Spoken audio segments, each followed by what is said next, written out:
హల్లెలూయా. Good morning. తెల్లవారిందండి, 7 గంటలు అయిపోయింది. ఎప్పుడో తెల్లవారింది. ఈ పాటికి మీరు వాక్యం వినడానికి సిద్ధంగా ఉండాలి. మీరు ఒకవేళ ఇతర దేశాల నుంచి చూస్తుంటే మీకు ఇది మధ్యాహ్నమో, తెల్లవారుజామో, అర్ధరాత్రో, సాయంకాలమో, ఏదో సమయమైనా మీరు కొంతమంది కనిపెట్టుకొని అనుదిన ధ్యానంలో పాల్గొంటున్నారని తెలుస్తున్నారు. లేక మీకు అనుకూలమైన సమయంలో తప్పక ప్రతిరోజు వీక్షించి ఆధ్యాత్మికంగా బలపడుతున్నారని మీరు వాట్సాప్ మెసేజ్ ద్వారా తెలియజేస్తున్న దాన్ని బట్టి నేను ఎంతగానో దేవుడిని స్తుతించి, ఎంత పోరాటమైనా, ఎన్ని ఆటంకాలున్నా, ఎంత విస్తారమైన పరిచర్య ఉన్నా, ప్రయాణాలున్నా, ఒక్కరోజు కూడా ఆపకుండా దేవుని కృపలో ప్రతిరోజు అనుదిన ధ్యానాన్ని మీ దగ్గర తీసుకొని వస్తున్నాను. రండి మరి ఈరోజు దేవుడి వాగ్దానాలను పొందుకుందాం. ప్రార్థన. పరిశుద్ధుడా, నీకు వందనములయ్యా. నీ కృపల కొరకు వేడుకుంటున్నాము. ఈ నూతన సంవత్సరంలో ప్రవేశించి ముందుకు సాగుతుండగా మాకిచ్చిన వాగ్దానాలు పట్టుకొని నీతో పోరాడటానికి సహాయం చేయము. వాటిని క్లెయిమ్ చేసుకోవడానికి, వాటిని స్వతంత్రించుకోవడానికి సహాయం చేయ. మా వాగ్దానాలు దాచిపెట్టుకోక నీ ముందు పెట్టి నీవు జ్ఞాపకం చేసి దీవించబడినట్లుగా ప్రతి ఒక్కరికి సహాయం చేయమని క్రీస్తు నామములో అడుగుచున్నాను తండ్రి. ఆమేన్. ఆమేన్ చెప్పారండి. బాగున్నారా? ఎలా ఉన్నారు? దేవుని వాగ్దానాలు మరి మీరు తీసుకున్నారా? చాలామంది వాగ్దానాలు తీసుకున్నారా? నేను మొన్న జూమ్లో అడిగినప్పుడు చాలామంది వారు బైబిల్లో చూసి చదువుతున్నారు. కొంతమంది వాళ్ళు చర్చెస్లో ఇచ్చిన వాగ్దానపు కార్డ్స్ను చూపిస్తూ ఉన్నారు. మంచిది. అంత మాత్రమే కాదు, మీరు సొంతంగా దేవుని సన్నిధిలో కూర్చొని వ్యక్తిగతంగా మీ కొరకు దేవుడు కలిగి ఉన్న ప్రణాళికను ఎరుగునట్లు దేవుని మాటలు వాగ్దానాలుగా మాటిచ్చి నెరవేర్చే దేవుడు కనుక మీరు దేవుని దగ్గర నుంచి నేరుగా స్పష్టంగా సంపాదించుకోవాలి. పర్వాలేదు, ఒకవేళ 1వ తారీఖున మీరు అది చేయకపోతే, ఈ రోజు వరకు చేసి ఉండకపోతే, ఇప్పుడైనా మీరు మీ గదిలోకి వెళ్ళి తలుపేసుకొని, ప్రభువా నాకు నీ వాగ్దానాలు కావాలి, నాకు నా సమస్యలలో విడుదల కావాలి, నా కొరకు నీవు ఈ సంవత్సరంలో దాచి ఉంచిన విషయాలను నేను ఎరగాలి, నాతో మాట్లాడని మీరు ప్రార్థిస్తే పరిశుద్ధుడైన దేవుడు, సజీవుడైన దేవుడు, మాట్లాడే దేవుడు తన స్వరము ద్వారా, లేక తన వాక్యము ద్వారా, తన దర్శనము ద్వారా మరో రీతిగా స్పష్టంగా తన చిత్తాన్ని మనకు తెలియజేస్తాడు. మనలో కొంతమంది గత సంవత్సరంలో బాగున్నాము, ఈ సంవత్సరంలో బాగోలేదు అనుకుంటున్నాం. కొంతమంది గత సంవత్సరంలోనూ బాగోలేదు, ఈ సంవత్సరంలోనూ కూడా అలాగే ఉంది మా బతుకు. సంవత్సరం మారింది కానీ మా పరిస్థితులు మారలేదు, మా రాబడి పెరగలేదు, మా ఆరోగ్యం మెరుగుపడలేదు, మా బాధలు తీరలేదు, మా నష్టాలు పూర్ణం అవ్వలేదు అంటున్నారేమో. మరి మీరు వాగ్దానం తీసుకున్నారన్నారు కదా, ఏం వాగ్దానం తీసుకున్నారు? నేను మిమ్మల్ని ఆశీర్వదిస్తాను అన్న వాగ్దానం మీరు పొందారా? ఈ సంవత్సరం నిన్ను దీవిస్తాను, నేను నీకు తోడై ఉంటాను, నేను నిన్ను బలపరుస్తాను, నువ్వు దిగులు పడకు, భయపడకు అనే వాగ్దానాలు పొందాం కదండి. నీ చేయబట్టుకో నేను నడిపిస్తాను, నీ దుఃఖదనములు సమాప్తమైనవి అన్న వాగ్దానాలు పొంది కూడా ఇంకా దుఃఖంలోనే కూర్చుంటే నువ్వు దానిని దేవుని ముందు పెట్టి నమ్మలేదు, విశ్వాసంతోనూ ప్రార్థించలేదని అర్థం. నిజంగా ఈ రోజైనా నువ్వు ప్రార్థిస్తే నీ వాగ్దానాలను దేవుడు ఖచ్చితంగా నెరవేరుస్తాడు. చూడండి, మన పిల్లలు ఏడుస్తూ ఉంటే మనకిష్టమా? సంతోషంగా ఉంటే మనకిష్టమా? ఏ తల్లిదండ్రులైనా వారి బిడ్డలు వేదనలో ఉండాలని ఆశపడతారా? కొరతలో, కరువులో, దరిద్రతలో ఉండాలని ఇష్టపడతారా? మనం చెడ్డవారిమై ఉండి మన బిడ్డలు బాగా ఉండాలని ఆశిస్తే మన పరమ తండ్రి, జాలి కలిగిన, ప్రేమ కలిగిన, కరుణావాస్యులుడైన ప్రభువు మనం దుఃఖపడతాం చూస్తూ ఆనందిస్తాడా? ఆయన హృదయపూర్వకముగా నరులకు దుఃఖమునైనను విచారమునైనను కలుగజేయువాడు కాడు. చాలాసార్లు మన తప్పులను బట్టి మనం నష్టపోతున్నాం, దేవుని కోపానికి మనం గురవుతున్నాం. బట్ మనం పశ్చాత్తాపడితే కరుణావాస్యాలు కలిగిన వాడు, జాలి కలిగిన వాడు మనల్ని దండించటానికి ఎత్తిన చేతిని మన మీద ఉంచి ఆశీర్వదించటానికి ఆయన ఇష్టపడుతున్నాడు. కాబట్టి ఆయన వాగ్దానాలను నమ్ముదాం. దేవుడు మేలు చేసేవాడే కానీ కీడు చేసేవాడు కాదు అని విశ్వసిద్దాం. ఒక్కసారి యోవేలు గ్రంథంలో 2వ అధ్యాయంలో ఒక చక్కటి వాగ్దానం ఉంది. మన అందరము ఈ వాగ్దానాన్ని మనం స్వతంత్రించుకుందాం. మీరు కడుపార తిని తృప్తి నొంది మీ కొరకు వింత కార్యములు జరిగించు దేవునిని, మీ దేవుడైన యెహోవా నామమును స్తుతించునట్లు. మీరు కడుపార తిని, ఎన్ని రోజులైందో కదా, కడుపార తిని, నోరార తిని, నోరూరించుకుంటూ తిని. ఈ రోజుల్లోనండి మన తిండి విషయంలో మనం కంగారుగా తింటున్నామే కానీ తీరిగ్గా తిని, ఆనందంగా తిని, కుటుంబంతో కలిసి భోంచేసి, ప్రేమతో భోజనం చేస్తూ, సంతోషంతో దేవుణ్ణి స్తుతించి ఎంతకాలమైందో. నిజమే కదా, కుటుంబం అంతా కలిసి భోంచేస్తున్నారా? పండగ పూటన్నా భోంచేసేవారు పూర్వకాలం. కానీ ఇప్పుడు ప్రతి దాన్ని మనం నిలబడి తినేవాళ్ళుగానే ఉన్నాం. కానీ ఉరుకులు పరుగులతోనే మనం ఏదో ఒకటి తిని పోతుండేవారిగా ఉన్నాం. కానీ కడుపార తిని తృప్తి పొంది బేమని సంతోషంగా భోజనం చేసిన వాళ్ళు తృప్తితో వాళ్ళు ప్రభువును స్తుతించేవారు. మనం అలా చేసి ఎంతకాలమైంది. మన బిడ్డలు కడుపు నిండా తింటే మనం ఎంత ఆనందంగా ఉంటాం. మనం సమృద్ధిగా ఉండాలండి. అసలు మన కోసం దేవుడు ఎంత తిండి పెట్టాడండి ఈ లోకంలో. అరే, ఇప్పుడున్న ఈ యొక్క ఫాస్ట్ ఫుడ్లు ఎమ్మడబడుతున్నారు కానీ ఎన్ని ఫలాలు, ఎన్ని వృక్షాలు, ఎన్ని దినుసులు, ఎన్ని కాయగూరలు, ఎన్నెన్ని రుచికరమైన స్పైసెస్ మన కొరకు దేవుడు చేశాడు. మనం ఆనందంగా ఉండాలని మన శరీరంలోకి అవసరమైన ప్రతి విటమిన్ను, ప్రతి బలాన్ని ఇచ్చే వాటిని దేవుడు చేశాడు. ఏదో ఒకటే తింటూ కూర్చుండడం వల్లనే మనం ఎనిమిక్ అయిపోతున్నాం. రక్తం లేని వారిగా, బలం లేని వారిగా ఉండిపోతున్నాం. ప్రభు అంటున్నాడు, మీరు సంతోషంగా తిని తృప్తి చెంది దేవుడు మీ కొరకు జరిగించిన కార్యాలను మీరు ఆయన నామాన్ని స్తుతించినట్లు. నిజమే కదండి. దేవా, నాకు కడుపు నిండిన వాడినైతే దేవుడు ఎవడంటానేమో, నేను పేదనైతే దొంగిలి నిన్ను దూషిస్తానేమో, నాకు తగినంత ఆహారం దయచేయమని భక్తుడు ప్రార్థించినట్లు, నిజంగా మనం ఆకలితో ఉంటే దేవుణ్ణి స్తుతించలేము. కరువులో ఉన్నప్పుడు దేవుణ్ణి మనస్ఫూర్తిగా స్తుతించలేము.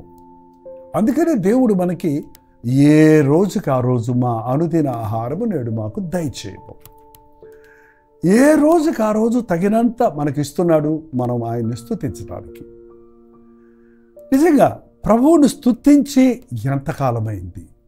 కుటుంబంగా భుజించి ఆనందంగా మీ బర్త్డేసు, వెడ్డింగ్ డేసు, న్యూ ఇయరో ఏంటంటే మీ యొక్క వివాహ దినములలోనూ ఎంతమంది సంతోషంగా ఉన్నారు.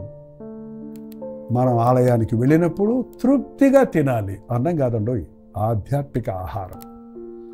ఆదివారం దేవుని మందిరానికి వెళ్ళి వాళ్ళ దేవుడు నన్నతో మాట్లాడాడు, దేవుని వాగ్దానాలు పొందాను, ఆయన ఆత్మ అభిషేకాన్ని పొందాను, స్పందన పొందాను అని తృప్తిగా దేవుణ్ణి స్తుతిస్తూ పాటలు పాడుతూ ఆరాధించి ఎంతకాలమైందండి.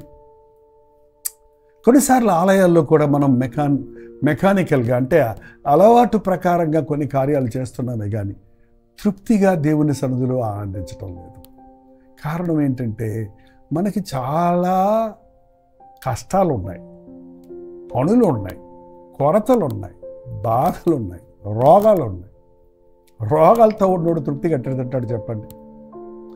ఈ డయాబెటిక్ పేషెంట్స్ అంతా కూడా ఇవ్వండి, వాళ్ళు తినాలన్నా షుగర్ తినకూడదు, నాకు బీపీ ఉంది ఉప్పు తినకూడదు, నాకు థైరాయిడ్ ఉంది అది తినకూడదు, నాకు ఇది అలర్జీ అది అలర్జీ.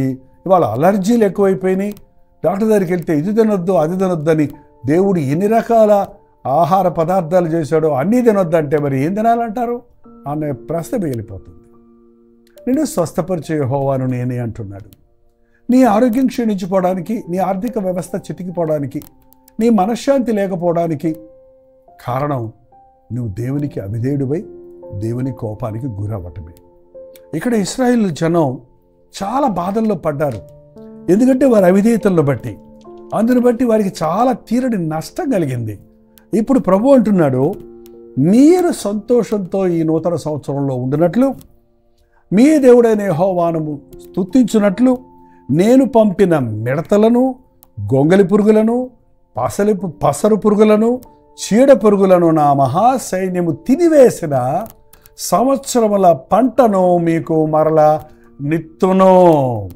మీ జీవితంలో గత సంవత్సరంలో నష్టపోయినవన్నీ తిరిగి నేనిస్తాను. ఒక సంవత్సరం కాదు, గత సంవత్సరములలో మీరు పొందలేని దీవెనలన్నీ, పోగొట్టుకున్నవన్నీ ఈ సంవత్సరంలో తిరిగిస్తానని వాగ్దానం చేస్తున్నాడు. నమ్మండి, స్వతంత్రించుకోనండి. ఈ యోబేలు గ్రంథం 1వ అధ్యాయంలో చూస్తే 4వ వచనంలో గొంగలి పురుగులు విడిచిపెట్టిన దాన్ని మిడతలు తినివేసి ఉన్నవి, మిడతలు విడిచిపెట్టిన దాన్ని పసర పురుగులు తినివేసి ఉన్నవి, పసరు పురుగులు విడిచిపెట్టిన దాన్ని చీడ పురుగులు తినివేసి ఉన్నవి. ఏంటండి గొంగలి పురుగులు? గొంగలి పురుగులు చూసారా మీరు ఎవడన్నా? అవి తినవు, అన్నీ కట్ చేసి మొక్కలు చేసిపోతాయి. మిడతలు వచ్చిందంటే అవన్నీ తుడుచుకుంటూ పోతాయి. ఏంటండి ఇంకొకటి ఏంటి? గొంగలి పురుగులు, మిడతలు, పసరు పురుగులు. ఆ పసరు పురుగులు వాటిని లిక్విడైజ్ అంటే అవి ఏంటి బూజు పట్టిన తట్టుగా అవి ఒక తడిచిన దానిలాగా అవి మెత్తగా చేసేస్తాయి. ఆ తర్వాత చీడ పురుగులు పట్టినాయి అంటే అవి దాన్ని నాశనం చేసేస్తాయి. మన జీవితంలో కొన్నిసార్లు ఇలాంటి అనుభవాలు కలిగి ఉంటాయండి. ఒకటి తర్వాత ఒకటి పోయిన తర్వాత మరొకటి మూలిగే నక్క మీద తాటికాయ పడ్డట్టు అన్నారు. ఏంటండి ఒక నక్క మూలుగుతూ ఒక తాటి చెట్టు కింద కూర్చుందట. అసలే బాధపడుతూ కూర్చుంటే తాటికాయ దాని నెత్తి మీద అంత ఎత్తు నుండి డబాల పడగానే కుయ్యో అని మొరపెట్టినట్టు. మరి సామెతలు ఉంటాయండి మన ఆంధ్రాలో. ఇప్పుడు ఎవరు సామెతలు వినటం లేదు, ఈ జనరేషన్కి తెలియటము లేదు. కొంచెం ఎక్స్ప్లెనేషన్ చేయాల్సి వస్తుంది. అందుకే గోరు చుట్టు మీద రోకలి పోటంట. గోరు చుట్టూ పుండు వచ్చిందంటే భయంకరమైన నొప్పి.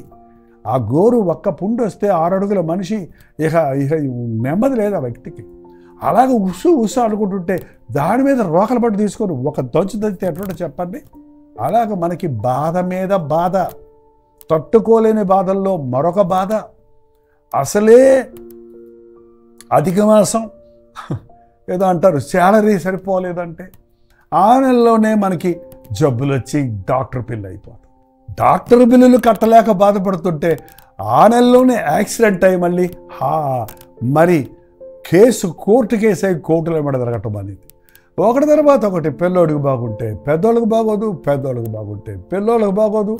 ఒకదాని వెంట నాకు సమస్యలు చిక్కుకుంటున్నాయి అని చెప్పేవారు ఎందరో ఉన్నారు కదా. గత సంవత్సరం అంతా నాకు చాలా మా ఇంట్లో మరణాలు కలిగాయి, వ్యాధుల పాలయ్యాం, నష్టాలు పాలయ్యాం, అప్పుల పాలైపోయామని చెప్పుకునే వారలారా, దేవుడు ఈరోజు మీకు వాగ్దానం ఇస్తున్నాడు. గొంగలి పురుగులు, చీడ పురుగులు, పసర పురుగులు తినివేసిన పంటల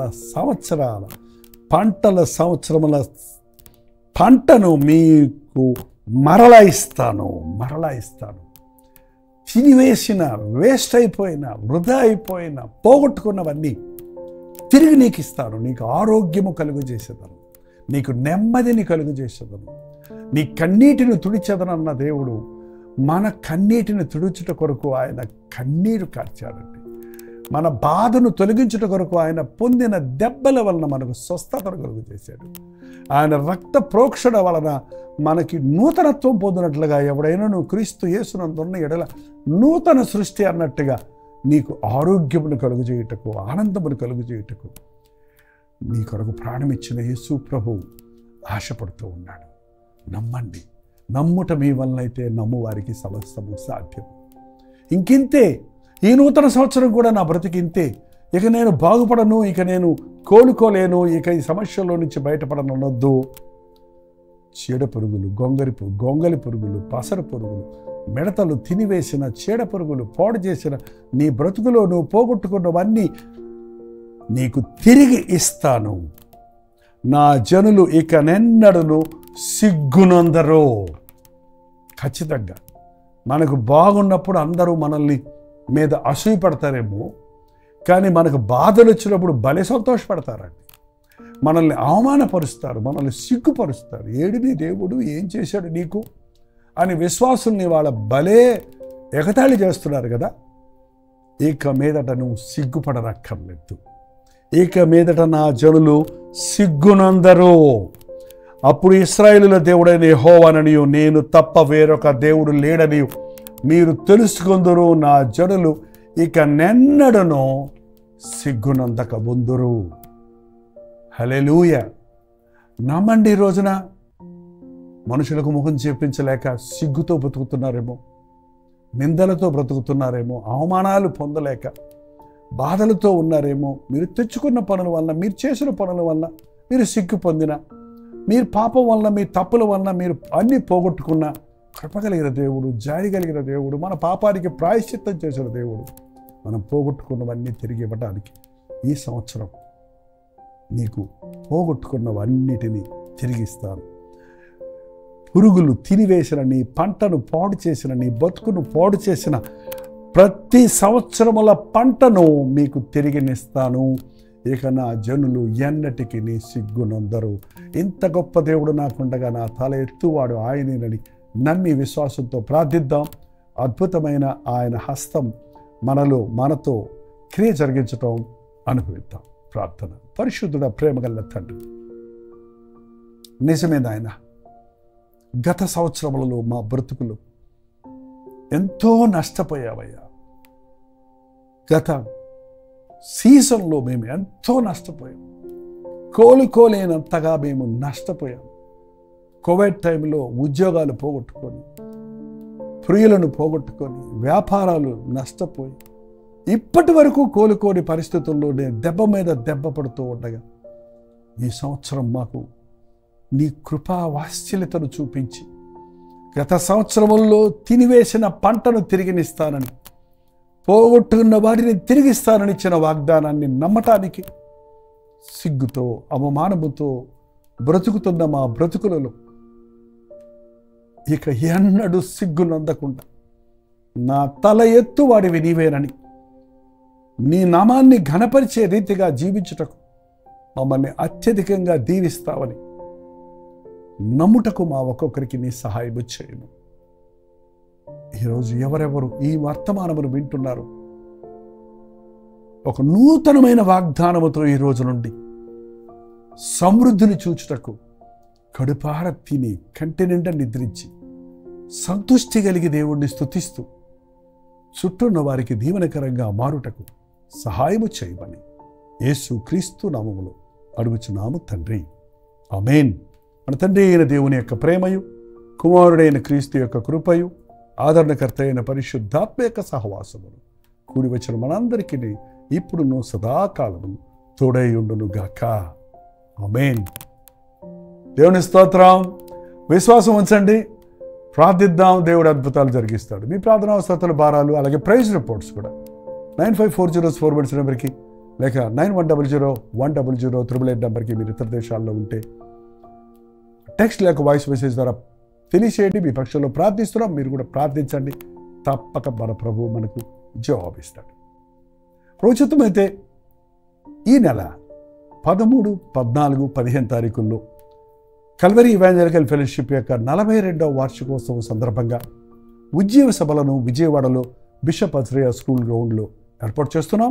ఈ 3 రోజులు సాయంకాలాలు ప్రతిరోజు 6 గంటలకు మాత్రం ఒక మీటింగ్ జరుగుతుంది, ఒక్కొక్క మీటింగ్ జరుగుతుంది. మిమ్మల్ని అందరినీ ప్రేమతో ఆహ్వానిస్తున్నాం. ఈ పరిచయం ద్వారా మేలు పొందిన వారు తప్పకుండా రండి. మిమ్మల్ని ముఖాముఖిగా చూడటానికి, మీతో వ్యక్తిగతంగా, మీ కొరకు వ్యక్తిగతంగా ప్రార్థిస్తాను కూడా నేను ఆశపడుతున్నాను.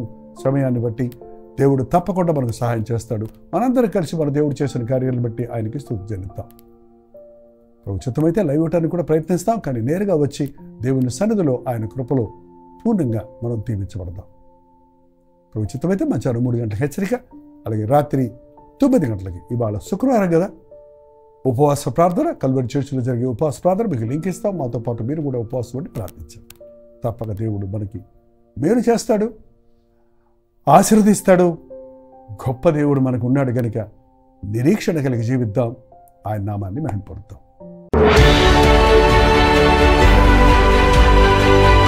హల్లెలూయా. విజయవాడ పరిసర ప్రాంతాల్లో ఉన్న వారికి శుభవార్త. ప్రభుత్వమైతే కల్వరీ ఇవాంజలికల్ ఫెలోషిప్ యొక్క 42వ వార్షికోత్సవ కూడికలను ఈసారి విజయవాడలో బిషప్ అజరయ్య స్కూల్ కాంపౌండ్లో జనవరి 13, 14, 15 తారీఖుల్లో ఏర్పాటు చేస్తున్నాం. ప్రతిరోజు సాయంత్రం 6 గంటలకు జరిగే ఈ 3 రోజుల సభకు తప్పకుండా హాజరై దైవాశీర్వాదాలు పొందండి. ఇంకా ఈ విషయమై మీకు వివరాలు కావాలంటే ఈ కింద ఉన్నటువంటి ఫోన్ నెంబర్లకి మీరు వాట్సాప్ చేయండి, లేక కాల్ చేసి తెలుసుకోండి. తప్పకొస్తారు కదా. ముఖాముఖిగా మిమ్మల్ని చూడడానికి, వ్యక్తిగతంగా మీకోసం ప్రార్థించడానికి ఆశ కలుగున్నాను. రండి, ప్రభువును స్తుతిద్దాం, ఆయన నామాన్ని మహింపరుద్దాం.